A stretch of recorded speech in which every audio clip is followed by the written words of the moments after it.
మీ బట్టలకి సాఫ్టింగ్ ప్రొటెక్షన్ ఇచ్చే సరైన ప్రొడక్ట్ ఎలిమ్ ఫ్యాబ్రిక్ కండిషనర్. ఇంట్లో పని అంతా అయిందా? అంతా అయిపోయింది అమ్మగారు, ఇంక నేను వెళ్ళొస్తా. పొద్దుపోయింది, జాగ్రత్తగా వెళ్ళవే. అట్టాగే అమ్మగారు. బాబు గారు మంచి మాట చెబుతాను రా.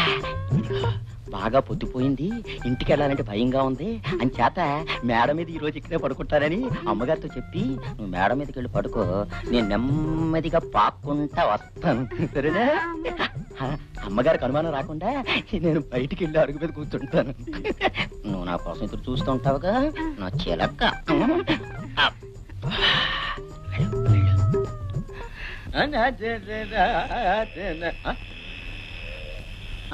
నిద్రపోయాడు. సరేలేవే, నీకంత భయం అయితే ఇక్కడే పడుకో. ఓ పని చెయ్యి, ఇక్కడ గాలి లేక చస్తున్నాను, ఒక్క పోసేస్తుంది. నేను వెళ్ళి డాబామే పడుకుంటాను, నువ్వు వెళ్ళి నా గదిలో సాప్ వేసుకుని పడుకో.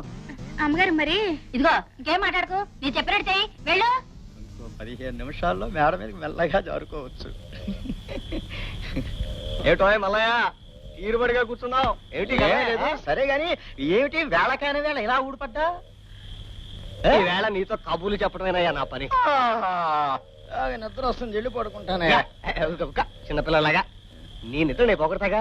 ఇదిగో నిన్న రాత్రి ఓ తమాషా జరిగింది. ఏముంటది? నీకు పీడకలు వచ్చి ఉంటది, నన్ను పీడించడానికి వచ్చావు, నా ఆనందం అంతా గంగపాలు చేసావు. అక్కడే పొరపాటు పడ్డావు. ఎన్నడు రాంది నిన్న నాకు మంచి కల వచ్చిందా? నేను డాబా మీదకి వెళ్ళి పడుకుంటాను, నువ్వు తలుపు గడేసి పడుకో. అట్టగే అమ్మగారు, మర్చిపోకు. అప్పుడు నేను శ్రీకృష్ణులాగా నా చుట్టూ గోపికలందరూ చేరి నృత్యం చేస్తున్నట్టుగా దండం పెడతాను. రే నీకు దండం పెడతాను, ఇప్పుడు ఆపమనకరా, కళ సగంలో ఉంది. పూర్తవడానికి ఎంత టైం అవుతుంది? తెల్లారుతుందా? అయితే ఒక్క నిమిషం టైం నాయన. ఇదిగో తొందరగా రా, లేకపోతే నాకు నిద్ర నీతో కొంత పని ఉంది. మెలుకొచ్చిందా? మేడ మీద పని పిల్ల నా కోసం ఎదురు చూస్తుంది. ఎందుకంటే ఎందుకైతే నీకెందుకు నాకు ఇప్పుడు రావడానికి వీల్లేదని చెప్పేసి కొంప తీసి నన్ను పట్టుకుంటే అండి మొఖానికి అది కూడా ఎలా నేను చెప్పినట్టు వెళ్ళు వెళ్ళు. కానీ తెల్లవారులు కానీ నీ ఇష్టం కాదు కానీ. లక్ష్మి లక్ష్మి లక్ష్మి తీయన్ని ఊహలు హాయిని గొలిపే వసంతగానమే హాయి, వసంతగానమే హాయ్ హాయ్ హాయ్, వసంతగానమే హాయ్ హాయ్ హాయ్ హాయ్. సరే గాని ఏమిటో పొద్దుటే మంచి హుషారుగా ఉన్నావు, ఏమిటి విశేషం? ఏమి తెలియనట్టు అడుగుతారే, రాత్రి అంతా అల్లరి చేసి. అల్లరా? ఏమిటి నువ్వు అనేది? అర్ధరాత్రి డాబా మీదకి వచ్చి మీరు నన్ను నిద్ర లేపి చేశారుగా చిలిపి పనులు. రాత్రి డాబా మీద నిన్నెవరు పడుకోమన్నారే? రాత్రి ఒక్కబోసినట్లుంటే పని పిల్లని నా గదిలో పడుకోమని నేను వెళ్ళి డాబా మీద పడుకున్నా. రాత్రి మీరు వచ్చి జాతర ఊరుకో. నేను రావడం ఏమిటి, జాతర చేయడం ఏమిటి? రాత్రి తెలవాలి నా కారణంతో కాపురం చేస్తాను, నా కొంప పురుగుపోయింది. దేవుడా దేవుడా. ఏమైందండి, ఎందుకు ఎడుతున్నారు? ఏమీ తెలియనట్టు అడుగుతున్నాను. కొట్టండి అయ్యారు, నన్ను కొట్టండి అయ్యారు. మీరే కదండి నన్ను నవ్వు కదా పిల్లలు తప్పు చేస్తుంది మీరు, వాడండి కొడతారు. నేనికైతే తప్పు చేసింది వాడు. రాత్రి డాబా మీదకి వచ్చి నిన్ను వాడు నిన్ను అయ్యబాబులా నోడుతాడు చెప్పలేదు. ఈ విషయం మీకు తెలియపరచడానికి ఇలా అబద్ధం చెప్పాను. పెళ్ళాం కళ్ళు గప్పి తప్పుడు పనులు చేసే మీలాంటి మగాళ్ళకి పెళ్ళామే తప్పుడు పనులు చేసిందంటే ఎంత బాధపడతారో తెలియచేయడానికి ఇలా చెప్పాను. నిజానికి వీడు పనిపిల్ల నేను కలిసాడి నాటకమే ఇది. ఇప్పటికైనా మీకు బుద్ధి వచ్చిందా? అవునా? నాటకమా? ఇదంతా నాటకమా? నిజమా? నిజమేనండి. ఎప్పుడు చేయలే.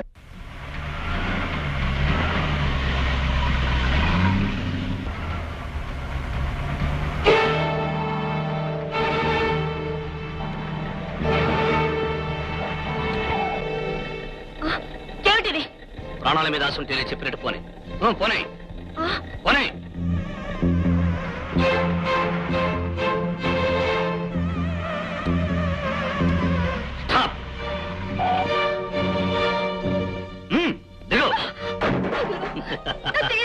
ప్రాణానికి ప్రాణం తీయడం, దెబ్బకు దెబ్బ తీయడం నా లక్ష్యం.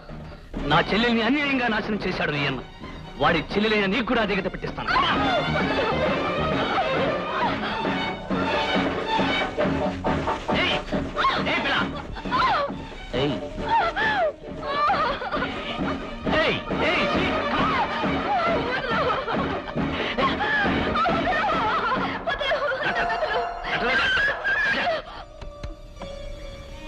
నేను ఎనలాంటి పశువులు మాత్రం కాదు. పోనీ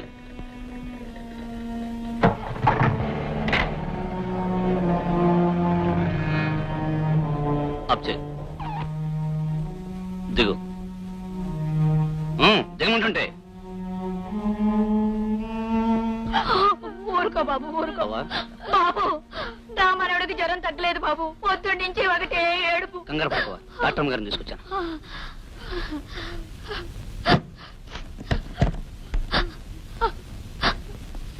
బాబు ఊరుకోవా.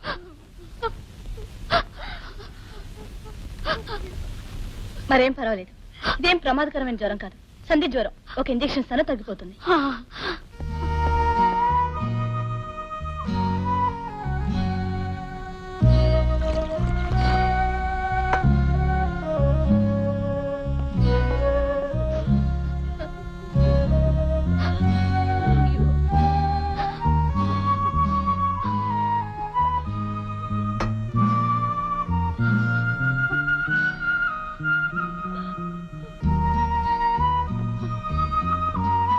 రేపు ఉదయానికల్లా పూర్తిగా తగ్గిపోతుంది. కాస్త నీరసంగా ఉంటుంది కనుక నేను కొన్ని మాత్రలు ఇస్తాను, ఆ వాడుతూ ఉండండి. అలాగేనమ్మా.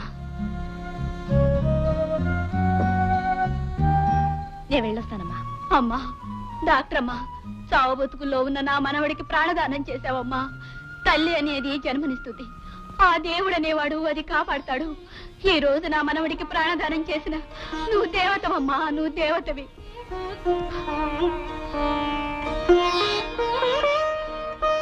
డాక్టర్ రోజా, విన్నారుగా ఎంతమంది మనసారా నిన్ను దేవతని పొగుడుతున్నారు. నీ తండ్రిని దుర్మార్గుడు అని నిందించే మనుషులే నిన్ను దైవం అని అభినందిస్తున్నారు. అందుకే ఆ తండ్రి కూతురుగా కాక, డబ్బుకి వైద్యాన్ని నమ్ముకుని డాక్టరుగా కాక, పేదలకి పాటుపడే ఒక మనసున్న డాక్టర్గా బ్రతకడం నేర్చుకోండి.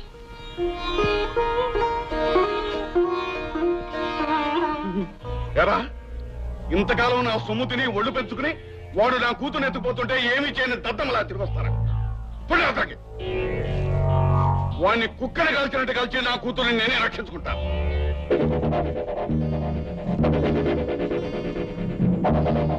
వచ్చేసావమ్మా? వాడిని నటకాయించి నీ జీపెక్కి నిన్ను తీసుకువెళ్ళాడని కానీ ఏం చేస్తాడోనని కంగారు పడిపోతున్నానమ్మా. కంగారు పడవలసినంత ప్రమాదకరమైన మనిషి కాదు నాన్న అతను. రోజా, అవును నాన్న, అతను అలాంటి వాడైతే నేను ఇంటికి తిరిగి వచ్చేదాన్నే కాను. నన్ను ఓ పేదవాళ్ళ ఇంటికి తీసుకెళ్లి చావు బ్రతుకుల్లో ఉన్న ఒక పసిబిడ్డ ప్రాణాలు కాపాడేటట్టు చేశాడు. రోజా! పైగా అతను ఏమన్నాడో తెలుసా నాన్న? తను శేషగిరి అన్నయ్య లాంటి దుర్మార్గుణ్ణి మాత్రం కాదన్నాడు. నాకది నిజమని కూడా అర్థమైంది.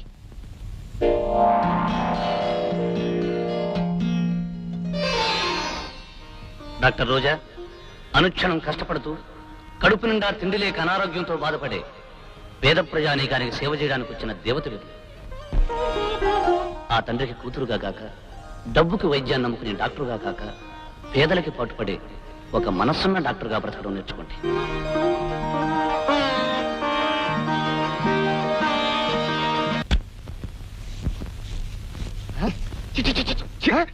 ఏమిటండి ఇది? ఏదో ముష్టివాళ్ళ మహాసభ జరుగుతున్నట్టు పైసాటి కారణాలు వాళ్ళందరూ ఇక్కడ చేరారు. కొంపదీసి అమ్మాయి గారు డబ్బు తీసుకోకుండా వైద్యం చేస్తున్నారా ఏమిటి? పసిపిల్లదనే తెలియజేస్తుందేమో కానీ నేను వెళ్ళి మందలిస్తాను. ముందు వీళ్ళందరినీ బయట తరిమి. మీకేమీ ఇచ్చుకోలేని పెద్దన్నమ్మా. నేను వైద్యం చేసేది మీ ఆరోగ్యం కోసం, కానీ మీరు నాకేదో ఇచ్చుకోవాలని కాదు. వెళ్ళొస్తానమ్మా. మంచిది. నోరు మూయవే ముసల్దా. ఉచితంగా వైద్యం చేయించుకుని నోటితో 2 ముక్కలు చెప్పి వెళ్ళిపోదాం అనుకున్నావా? ఓతలకి ఏమిటి నాన్న ఈ దారుణం? అది కాదమ్మా, నువ్వు చిన్నపిల్లవే, నీకేమీ తెలీదు. ఇలా డబ్బు లేని వాళ్ళకి వైద్యం చేస్తూ పోతే మనకు రాబడే ఉంటుంది. రాబడి ఆలోచించడానికి, లాభం ఏమిటని చూసుకోవడానికి ఇదేం వ్యాపారం కాదు, వైద్యం. రోజా, ఖచ్చితంగా చెప్తున్నాను, ఈ ఆసుపత్రిలో ముష్టి వాళ్ళందరికీ వైద్యం చేయడానికి వీల్లేదు. డబ్బున్న వాళ్ళకి, డబ్బిచ్చే వాళ్ళకి మాత్రమే వైద్యం చేయాలి. అదే నా నిర్ణయం. ఆలోచించు.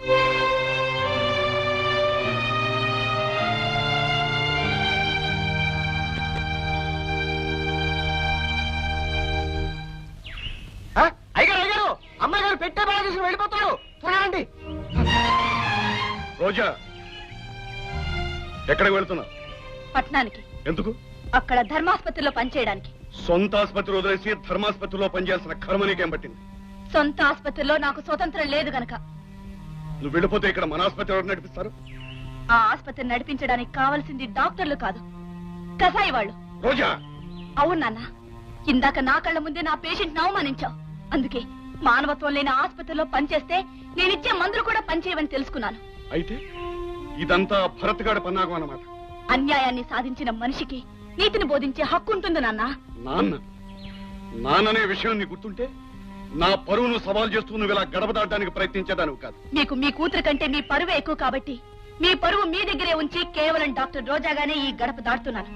రోజా, నువ్వు నన్ను ఎదిరించి సాధించడానికి అన్ని విధాలా సిద్ధమైతే నా ఆస్తికి అనుబంధాన్ని కూడా దూరం అవుతాం. అది ఆలోచించుకో. ఆస్తి లేకపోతే నేను బ్రతకలేననేగా మీరు నన్ను హెచ్చరిస్తున్నారు. ధర్మాసుపత్రిలో ఉచితంగా పనిచేసిన డాక్టర్లకి జీతాలు ఇస్తారు. నా జీవితం గడవడానికి అది చాలు.